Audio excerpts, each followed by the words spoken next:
Hello friends, હું જ્યોતિ ગજ્જર સુરતથી. આજે હું તમારી સાથે હોટેલ, રેસ્ટોરન્ટ કે ઢાબામાં મળે એવું મેથી મટર મલાઈ કોફ્તા શાક કેવી રીતે બનાવવું એની રેસીપી શેર કરીશ. ખાવામાં એકદમ ટેસ્ટી લાગે એવા આ શાક માટે થોડી તૈયારી પહેલાં જ કરી દઈએ એટલે બનાવવામાં વાર ન લાગે, ઓછી મહેનતે ઓછા ટાઈમમાં બનાવી શકાય. તો ચાલો આજની આ મજેદાર રેસીપી શરૂ કરીએ. શાકની ગ્રેવી માટે 2 મોટી સાઇઝના કાંદાની છાલ ઉતારીને પાણી વડે ધોઈ લીધા, 10 નંગ કાજુ, 5 નંગ તીખા લીલા મરચાં, 5 કળી સૂકું લસણ અને 1 ઇંચ જેટલો આદુનો ટુકડો લીધો. આમાં કાંદા પાતળી સ્લાઇસમાં કાપી લઈશું અને આ ત્રણેય લીલા મસાલાને નાની ટુકડીમાં કાપી લઈએ. એ પ્રમાણે બધું કાપી લીધું. હવે એને શેકી લઈએ. એના માટે બીજી તરફ એક ફ્રાયપેન લઈને સ્ટવ ઉપર ગરમ કરવા મૂકી ત્યાં ગેસ ફ્લેમ લો ટુ મીડિયમની વચ્ચે રાખીને ફ્રાયપેનમાં 1 ટેબલસ્પૂન જેટલું તેલ લઉં છું. તેલ ગરમ થાય ત્યાર પછી એમાં કાપેલા કાંદા અને લીલા મસાલા ઉમેરીને મિક્સ કરી લઈએ. હવે થોડી સેકન્ડ પછી એમાં કાજુ પણ ઉમેરી દઉં છું. ગેસ ફ્લેમ મીડિયમ તરફ રાખીને ફ્રાયપેનમાં કન્ટિન્યુ ટવેટો ફેરવતા રહીએ. હવે થોડી સેકન્ડ પછી એમાં 1 ટેબલસ્પૂન ભરીને મગજતરીના બી અને અડધા સ્પૂન જેટલી ખસખસ ઉમેરું છું. સ્વાદ પ્રમાણે અડધી ટીસ્પૂન જેટલું મીઠું ઉમેરીને બધું મિક્સ કરી લઈએ. આખા મસાલામાં 1 તમાલપત્રના 2 ટુકડા, 2 લવિંગ અને 2 ટુકડા તજ લીધી એ આમાં ઉમેરું છું. 1 નાની ગ્રીન એલચી લીધી, એના દાણા કાઢીને આમાં ઉમેરું છું. ગેસ ફ્લેમ મીડિયમ તરફ રાખીને ફ્રાયપેનમાં કન્ટિન્યુ ટવેટો ફેરવતા રહી આ બધું સાંતળી લઈએ. થોડીવાર પછી કાંદા હલકા અમસના સાંતળાઈ ગયા એટલે એનો કલર બદલાઈ ગયો માટે આ ટાઈમ પર આમાં અડધો કપ પાણી ઉમેરું છું. હવે ફ્રાયપેન ઉપર ઢાંકણ લગાવી દઉં છું એટલે ગ્રેવી માટેની સામગ્રી સારી રીતે કૂક થઈ જાય. આશરે 5 મિનિટ પછી ફ્રાયપેન ઉપરથી ઢાંકણ હટાવી દઉં છું. તમે જોઈ શકો છો આમાં પાણી બળી ગયું એટલે આ બધી જ સામગ્રી રંધાઈને એકદમ નરમ થઈ ગઈ માટે હવે ગેસ ફ્લેમ ઓફ કરી દઉં છું. ત્યાર પછી આ મિશ્રણ ફ્રાયપેનમાંથી એક ડીશમાં કાઢી લીધું.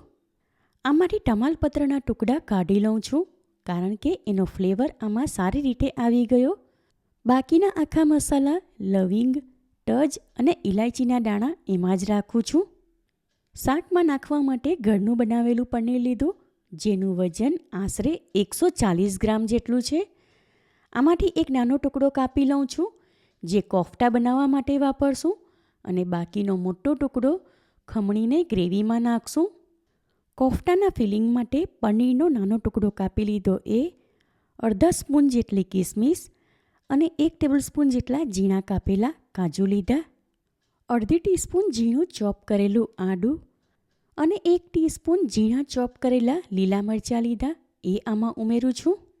પનીરનો ટુકડો નાના કાણાવાળી ગ્રેટર વડે ખમણી લઉં છું. ત્યાર પછી એમાં 1/3 ટીસ્પૂન જેટલો ગરમ મસાલો, 1 ટેબલસ્પૂન જેટલી ઝીણી કાપેલી કોથમીર અને સ્વાદ પ્રમાણે 1/3 ટીસ્પૂન જેટલું મીઠું ઉમેરું છું. ફિલિંગ માટે બધી સામગ્રી ભેગી કરી લીધી. તો હવે કોફ્તાના બહારના પડ માટે 2 નંગ મીડિયમ સાઇઝના બાફેલા બટાકા લીધા. એની ઉપરની છાલ ઉતારીને નાના કાણાવાળી ગ્રેટર વડે ખમણી લઈશું. બાફેલા બટાકા ખમણી લેવાથી એમાં એક પણ લમ્પ્સ ન રહે. એમાં 1 ટેબલસ્પૂન કોર્નફ્લોર અને સ્વાદ પ્રમાણે 5 ચમચી જેટલું મીઠું ઉમેરું છું. હવે બધું સારી રીતે મિક્સ કરી લઈએ. જરૂર હશે તો બીજો કોર્નફ્લોર આમાં ઉમેરશું. જેટલો કોર્નફ્લોર ઉમેર્યો એના વડે જ આમાં બાઇન્ડિંગ આવી ગયું. હવે ઉમેરવાની જરૂર નથી. ફિલિંગ માટે જે સામગ્રી ભેગી કરીને રાખી હતી એ બધી મિક્સ કરી લઈએ. ત્યાર પછી એમાંથી નાના નાના બોલ્સ બનાવી લઉં છું. ફિલિંગના આવા નાની સાઇઝના 7 બોલ્સ બનાવ્યા. એ જ પ્રમાણે બહારના પડ માટે બટાકાનું મિશ્રણ તૈયાર કર્યું હતું એમાંથી પણ 7 ભાગ કરી લીધા. હવે બટાકાના મિશ્રણનો એક ભાગ હાથમાં લઈ એને ગોળ કરી દબાવીને નાની પૂરી જેવો આકાર આપું છું. એમાં વચ્ચે ફિલિંગનો બોલ્સ મૂકીને બટાકાના મિશ્રણ વડે કવર કરીએ. આમાં ફિલિંગ સારી રીતે કવર કરવું, એટલે જ્યારે આ કોફતા ફ્રાય કરીએ ત્યારે એ ત્યાંથી ફાટી ન જાય. કોફતા હું લંબગોળ શેપમાં બનાવું છું. તમારે રાઉન્ડ શેપમાં બનાવવા હોય તો બનાવી શકાય.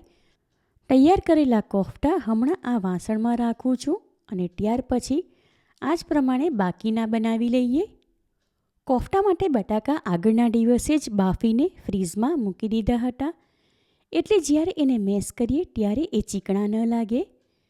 કોફતા તૈયાર કરી લીધા તો હવે એની ઉપર થોડો કોર્નફ્લોર છાંટું છું, એટલે એ એકબીજા સાથે ચીપકી ન જાય. હવે આ કોફતા ફ્રાય કરી લઈએ. એના માટે એક કઢાઈમાં તેલ લઈને સ્ટવ ઉપર ગરમ કરવા મૂકી દીધું. તેલ ગરમ થઈ ગયું. એમાં લોટની એક નાની કણી નાખીને એનું તાપમાન ચેક કરી લઈએ. તેલનું તાપમાન બરાબર છે તો હવે એક એક કોફતા હાથમાં લઈને એમાં ફ્રાય કરવા મૂકું છું. ફ્રાય કરવા મૂકેલા કોફતા હળવે હાથે પલટાવવા અને બને ત્યાં સુધી આવો સિલિકોનનો તવેથો જ વાપરવો, એટલે એની સાથે એ ચીપકે નહીં. અને એને ફ્રાય કરો ત્યારે ગેસ ફ્લેમ લો ટુ મીડિયમની વચ્ચે રાખવી. થોડીવાર માટે ફેરવતા રહીને કોફતા ફ્રાય કરી લીધા, એટલે એની ઉપર એક સરખો ગોલ્ડન કલર આવી ગયો. એને જારી વડે તેલમાંથી લઈને હમણાં એક ડીશમાં રાખું છું.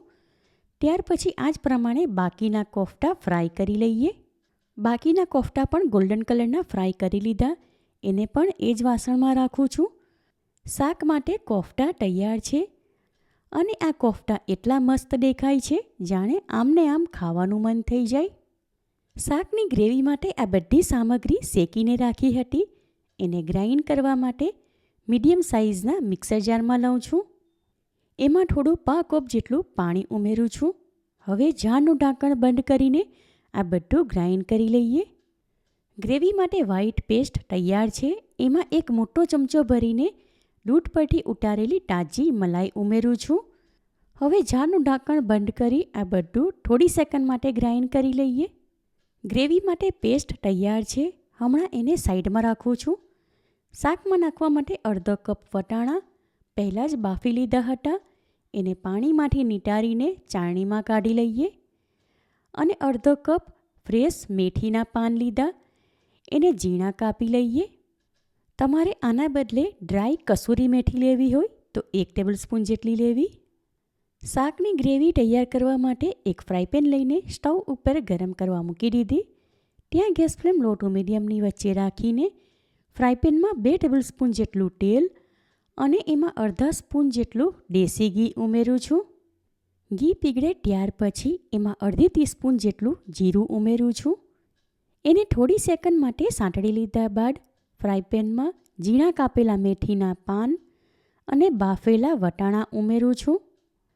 કસૂરી મેથી કરતાં પણ આ શાકમાં તાજા મેથીના પાન હોય એનો ટેસ્ટ વધારે સારો લાગે, માટે શક્ય હોય તો તમારે પણ આવી ફ્રેશ મેથી જ વાપરવી.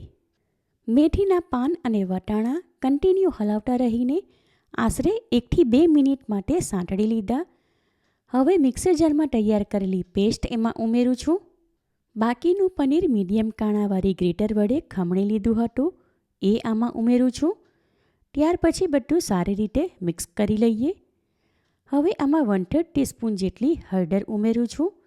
તમારે આ શાક હળદર કે લાલ મરચું ઉમેર્યા વગર વ્હાઈટ ગ્રેવીમાં બનાવવું હોય તો બનાવી શકાય. સાથે આમાં અડધી ટીસ્પૂન લાલ મરચું, અડધી ટીસ્પૂન ધાણા જીરું પાવડર અને 1 ટીસ્પૂન ભરીને પનીરની સબ્જીનો મસાલો ઉમેરું છું. તમારી પાસે કોઈ પણ પનીરની સબ્જીનો મસાલો અવેલેબલ હોય એ લઈ શકાય, અને એ ન હોય તો એના બદલે ગરમ મસાલો અથવા કિચન કિંગ મસાલો લઈ શકાય. આમાં લીલા મસાલા અને આખા મસાલા ગ્રેવી માટે પેસ્ટ બનાવી એમાં આવી ગયા. તો હવે બેઝિક મસાલા આમાં સારી રીતે મિક્સ કરી લઈએ. સ્વાદ પ્રમાણે આમાં 1/3 ટીસ્પૂન જેટલું મીઠું ઉમેરું છું, કારણ કે કાંદા શેક્યા ત્યારે પણ એમાં મીઠું ઉમેર્યું હતું. મિક્સર જારમાં અડધો કપ જેટલું પાણી લઈને હલાવી લીધું હતું એ આ શાકમાં ઉમેરું છું. મેથીના કડવા ટેસ્ટને બેલેન્સ કરવા શાકની ગ્રેવીમાં અડધી ટીસ્પૂન જેટલી ખાંડ ઉમેરું છું, જે તમે તમારા ટેસ્ટ પ્રમાણે પ્લસ માઇનસ કરી શકો. શાકની ગ્રેવી હમણાં ઘટ્ટ છે અને હજુ ઉકળશે એટલે વધારે ઘટ્ટ થશે, માટે જરૂર પ્રમાણે આમાં અડધો કપ પાણી ઉમેરું છું. હવે થોડીવાર માટે ગ્રેવી ઢાંકીને કૂક કરી લઈએ, એટલે બધા મસાલાના ફ્લેવર એમાં સારી રીતે આવી જાય. થોડીવાર પછી ફ્રાયપેન ઉપરથી ઢાંકણ હટાવી દઉં છું. ગ્રેવી સારી રીતે કૂક થઈ ગઈ એટલે એમાંથી તેલ છૂટું પડી ગયું. એમાં ટવેઠા વડે સારી રીતે હલાવી લઈએ. ત્યાર પછી આ ટાઈમ પર ગ્રેવી એકવાર ટેસ્ટ કરી લઉં છું. સ્વાદ પ્રમાણે આમાં મીઠું ઓછું છે, માટે 5 ચમચી જેટલું ઉમેરું છું. સાથે 2 ટેબલસ્પૂન જેટલી આમાં ઝીણી કાપેલી કોથમીર ઉમેરીને સારી રીતે મિક્સ કરી લઈએ. કોફતા વગર મેથી મટર મલાઈનું શાક ખાવું હોય તો તૈયાર છે. મેથી મટર મલાઈવાળી ગ્રેવી તૈયાર છે, માટે ગેસ ફ્લેમ ઓફ કરી દઉં છું. શાક માટે કોફતા ફ્રાય કરીને રાખ્યા હતા, એને એક ડીશમાં લઈને વચ્ચેથી 2 ભાગમાં કાપી લઉં છું. ઠંડીમાં ખાવાની મજા પડે એવું ગરમા ગરમ સુપર ટેસ્ટી મેથી મટર મલાઈ કોફતા શાક તૈયાર છે. એમાં ઉપરથી ફ્રેશ ક્રીમ નાખીને એને સજાવું છું. હમણાં ઠંડીની મોસમમાં બપોરના કે સાંજના ટાઈમ પર આવું શાક સાથે કાંદાનું સલાડ અને ઘઉંના લોટની તંદૂર રોટી હોય તો ખાવાની મજા પડી જાય. જોટાની સાથે તરત જ ખાવાનું મન થઈ જાય એવું આ શાક અને કોફતા બહુ જ ટેસ્ટી બન્યા. એકવાર તમે આ રીતે મેથી મટર મલાઈ કોફતાનું શાક ઘરે બનાવશો તો ઘરમાં નાના મોટા બધા જ વખાણ કરીને ખાશે. માટે આ રેસીપી તમે જરૂરથી ટ્રાય કરો.